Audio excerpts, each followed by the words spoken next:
women are being flooded with this same message from influencers, founders, and self-help personalities. I think it's time to learn about AI. Learn AI, use AI, adopt faster, don't fall behind. Reese Witherspoon, the book club host and Legally Blonde herself, says it's time for women to use AI, and then she immediately faced a massive affront of criticism from authors and screenwriters and fans because it felt so wildly out of touch. Sophia Amoruso, the girl boss herself, also called for more women to use AI and then also faced some pretty aggressive backlash to it. All of this is a perfect distillation of the cultural moment we're in. AI adoption is increasingly being framed as an essential tool for empowerment, ambition, and survival, especially for women, even as the technology is increasingly associated with surveillance, labor displacement, deepfakes, and harassment.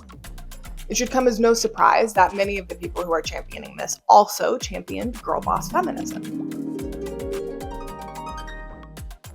The original girl boss era told women that if systems were unequal or exploitative, the answer was to optimize harder inside of them. It stood on the shoulders of decades of genuinely useful and powerful feminist movements, but it proved to be unhelpful at best. The gender wage gap has not closed since the girl boss era. In fact, it has widened. And now AI culture is recycling that same playbook. Use the tool, brand yourself better, stay relevant, and if you hesitate, you're the problem.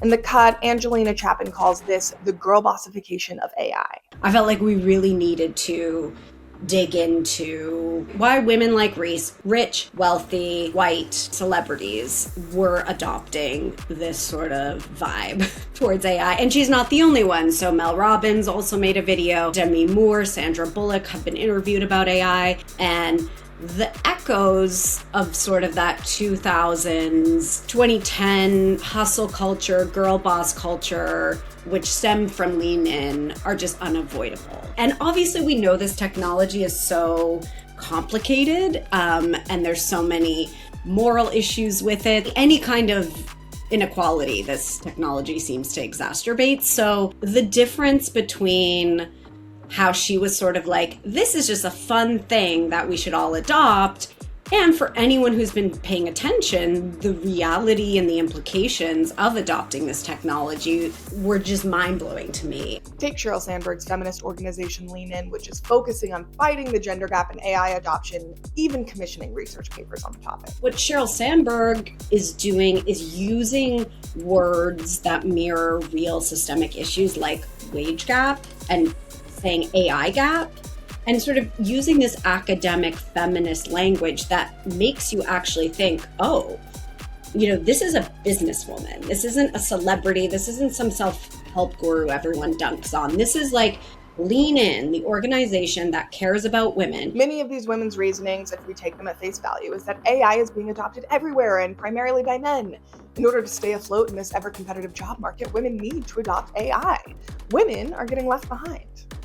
And there's some truth to that, right? AI is being adopted at a record pace. But in many places, it's also being dropped just as quickly. An MIT study released last year said that 95% of corporate AI investments have generated zero return so far. In short, the problem AI promised to solve isn't getting solved with AI.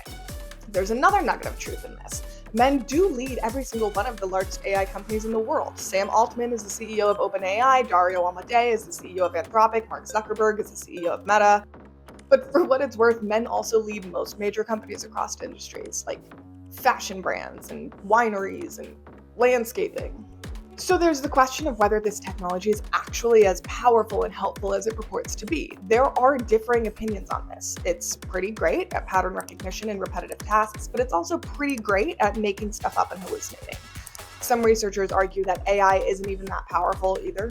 There is potential for huge biases in AI because the models are built off of human input, and Eugenia Rowe, an assistant professor of the Department of Computer Sciences at Virginia Tech, argues that increased dependence on technology like AI could lead to a loss of human connection and can even reduce critical thinking. And of course, there's the impact AI has on the environment, as data centers use a huge amount of electricity to run and then water to cool them down. Ultimately, this conversation about AI is a great example of technochauvinism, a term coined by Meredith Broussard in her book, More Than a Glitch. This is the idea that technological solutions are superior to others. And instead, what I argue is that we should use the right tool for the task, because sometimes the right tool for the task is undoubtedly a computer. And sometimes the right tool for the task is something simple like a book in the hands of a child sitting on a parent's lap. One is not inherently better than the other. And so we see a lot of technochauvinism at work in the AI discourse right now, especially when people say things like, you have to use AI or get left behind. So are you getting left behind? Or are people just trying to sell you on the idea that you have to use AI even when it doesn't actually make sense to do so? Plenty of women are calling bullshit. The people who make this stuff are losers. They know this can't be right because It's just none of that was true. It's like nobody is more prosperous because of the girl boss feminism era. We've seen tons of female leaders be exploitative and just mirror all the things that we hated about the men in power, and nothing actually changed.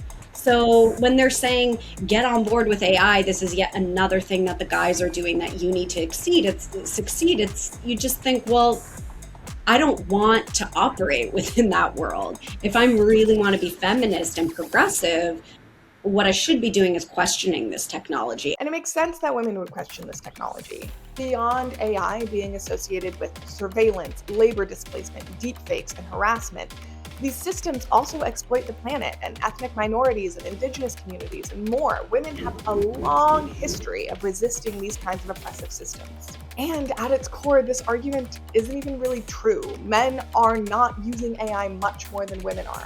According to a study from the Pew Research Center, while men are slightly more likely than women to say they use chatbots every single day, and women are more skeptical about AI, men and women use AI chatbots at about the same rate. I would check out what are the speakers' affiliations. So are they getting paid by one of the big tech companies to say something like this?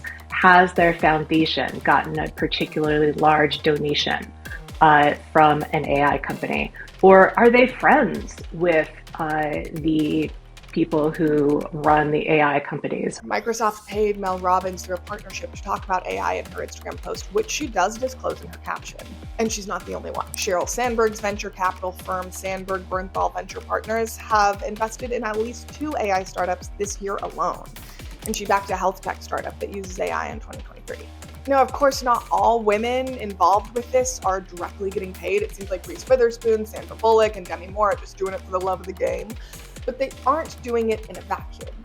AI is pouring a lot of money into the political system in the US, both by lobbying and through dark money. Anthropic spent $1.56 million last quarter on congressional lobbying.